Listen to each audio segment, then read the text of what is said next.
Fin d'après-midi à Bilimiti, village de l'arrondissement de Maroua 1er dans l'extrême nord du Cameroun. Des petits groupes de femmes vont et viennent, ustensiles sur la tête. Nous décidons de suivre leurs pas à travers la savane et nous tombons sur ce cours d'eau communément appelé Mayo.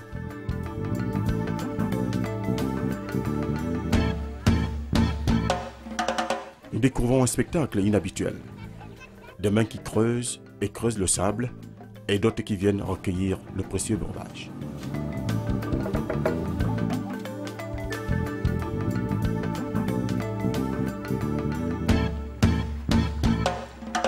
Quelque temps après, nos braves femmes sont de retour au village. Fières de ramener l'eau si vitale pour les ménages, mais qui manque tant dans cette région de l'extrême nord du Cameroun, exposée à de longues périodes de sécheresse. Nous avons des pénuries d'eau ici à Gazawa. Il y a des quartiers avec 3 chefs de quartier, il n'y a pas de forage. 4 même. Donc il y a les gens qui ont les puits à ciel ouvert dans le quartier. Et d'autres partent puiser au Mayo avec les pousses. Faire peut-être 2 km pour aller chercher l'eau du Mayo. Pendant la saison saisonnière, depuis le mois de mars, avril, mai, là, nous avons vraiment des problèmes. Il y a souvent le puits tarisse et on a de sérieux problèmes. On est obligé de se référer au Mayo. Il y a là où la terre est rocheuse, on ne peut même pas creuser. Le cas de Péré-Péré, par exemple, ils viennent jusqu'à Gazawa, à plus de 3 km pour chercher l'eau. Bon, où ils achètent un voyage à 500 francs. Bon, ce n'est pas facile pour un paysan de débourser 1000 francs par jour pour avoir l'eau. L'absence d'eau potable est si dramatique que certaines populations ont dû déserter leur village. Amadou et Bello en font partie.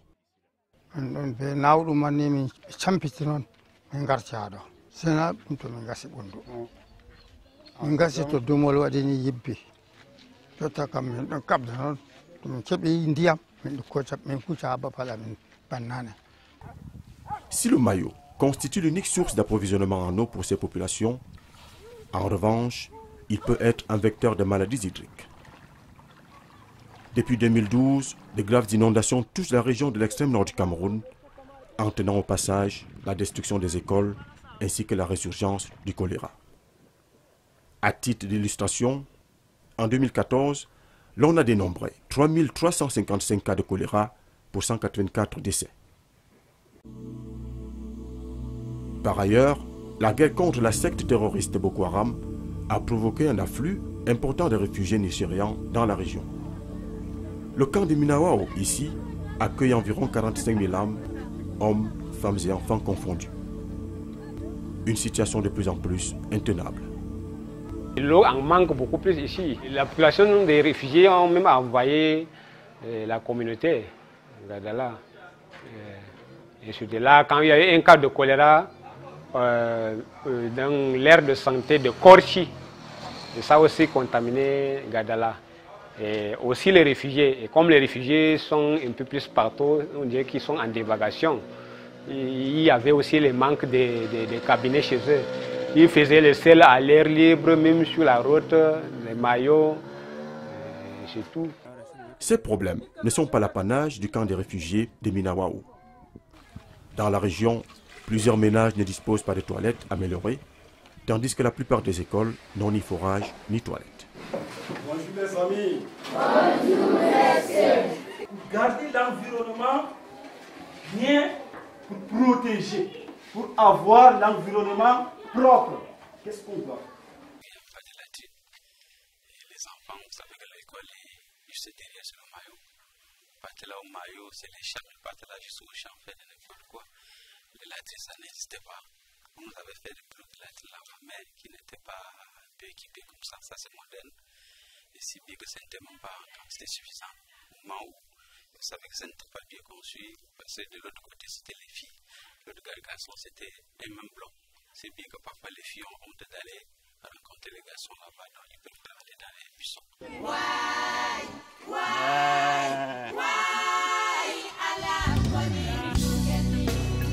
En réponse aux difficultés d'accès à l'eau potable, aux problèmes d'hygiène et d'assainissement dans la région de l'extrême nord, le gouvernement camerounais a décidé d'agir à travers le projet WASH, Water, Sanitation and Hygiene. Projet mis en œuvre par l'Organisation des Nations Unies pour l'Enfance UNICEF, appuyé financièrement par la JICA, la Japan International Cooperation Agency. Les objectifs visés par ce projet sont l'amélioration du taux à l'accès à l'eau potable des localités concernées, la sécurisation de l'accès des populations à l'eau salubre en qualité et en quantité, l'augmentation du taux de recettes dans le but de réduire les maladies d'origine hydrique, la promotion de l'hygiène et la diminution des corvées d'eau, pour ne citer que cela.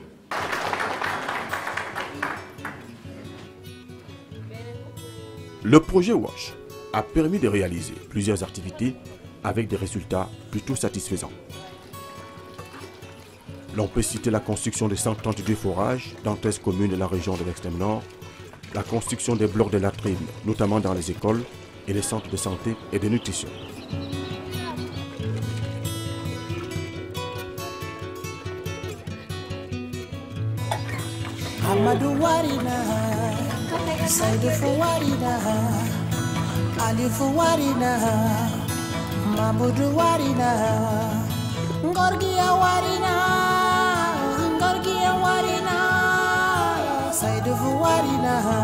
Les établissements scolaires, comme cette école publique de Zokor-Ladeo, touchée par les inondations, ont été reconstruites et ont bénéficié d'un paquet global, constitué de tables bancs, de blocs de latrines et d'un forage.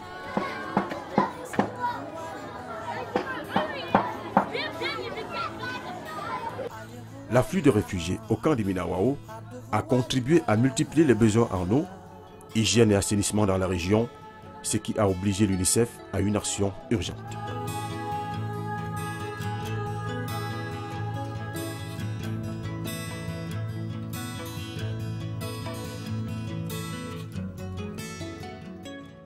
Et quand l'UNICEF est venu voir vraiment que sur le terrain ça n'allait pas, il fallait qu'il fasse quelque chose sur là, qu'il a creusé beaucoup de points d'eau ici à Gadala. Il y a pour le centre, il y a à l'école, il y a aussi derrière la construction de l'Havana. Bon, en plus aussi dans les camps de réfugiés.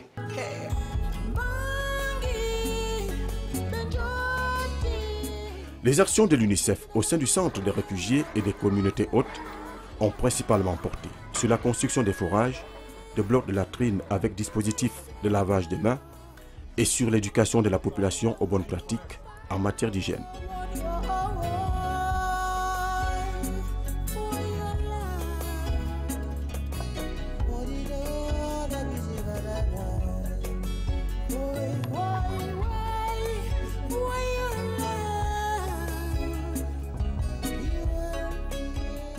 L'un des volets importants du projet WASH est l'ATPC, l'assainissement total piloté par les communautés qui vise le changement de comportement des populations par l'acquisition par chaque ménage d'une latrine avec un dispositif de lavage des mains.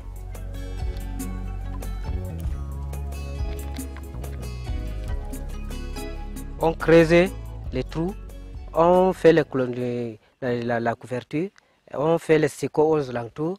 Et pour venir, on balaye bien la route. Et avant de faire les besoins, s'il n'y a pas le savon, on utilise les cendres. Et puis on lave les mains et on couvre la porte. L'objectif était d'atteindre 400 villages.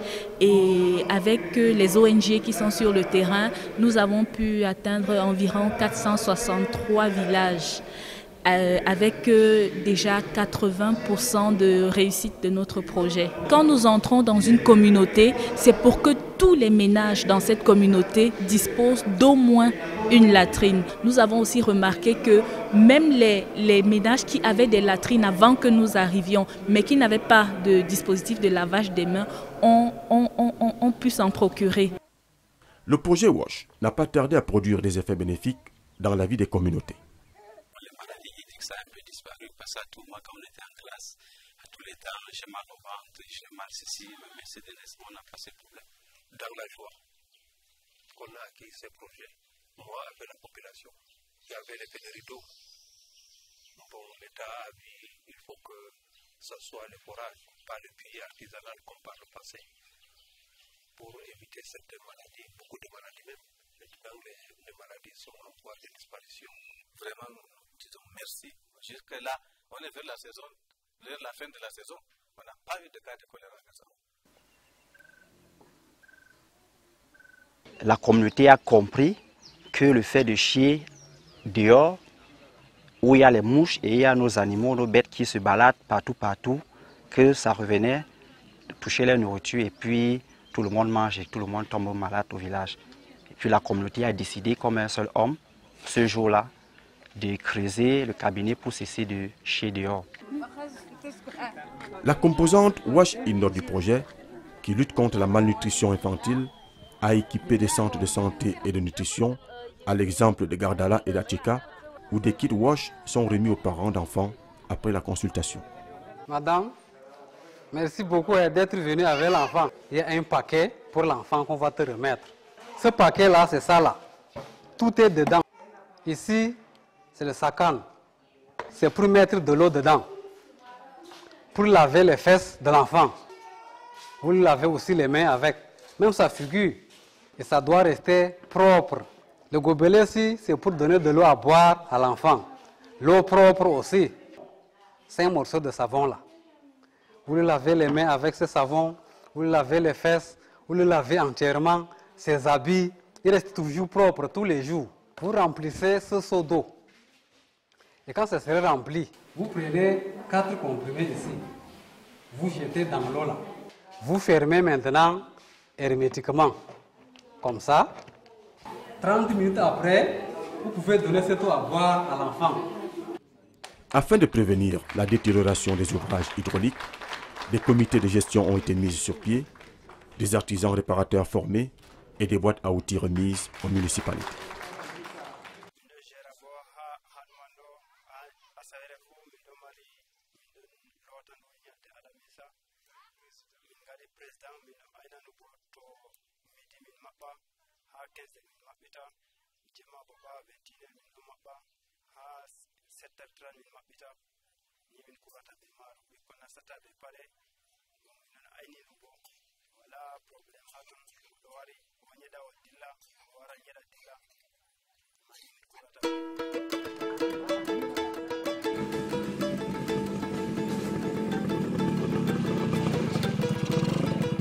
Amadou Ali et Ismaïla Amadou sont deux agents de la commune de Gazawa.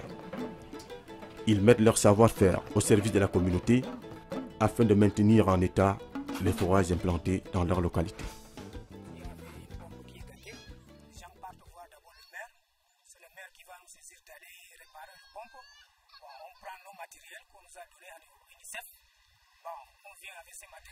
Dès que j'arrive à la pompe, là, je cherche d'abord à voir qu'est-ce qui ne va pas sur le pompe. Si je trouve les pièces gâtées, j'enregistre dans mon cahier. Je donne à la propriétaire de ce pompe, c'est lui qui part à Maroua, aller acheter les pièces. Dès qu'il a acheté les pièces, il ramène, je vais remettre encore les pièces.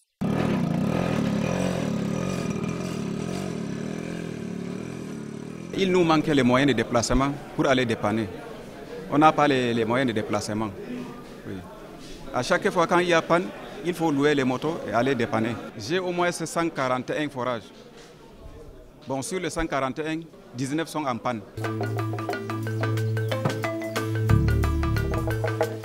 Les conditions climatiques et les raisons sécuritaires dans la région de l'extrême nord créent un besoin en eau potable sans cesse croissant. Le gouvernement camerounais et ses partenaires doivent fournir davantage d'efforts pour que l'eau coule en abondance.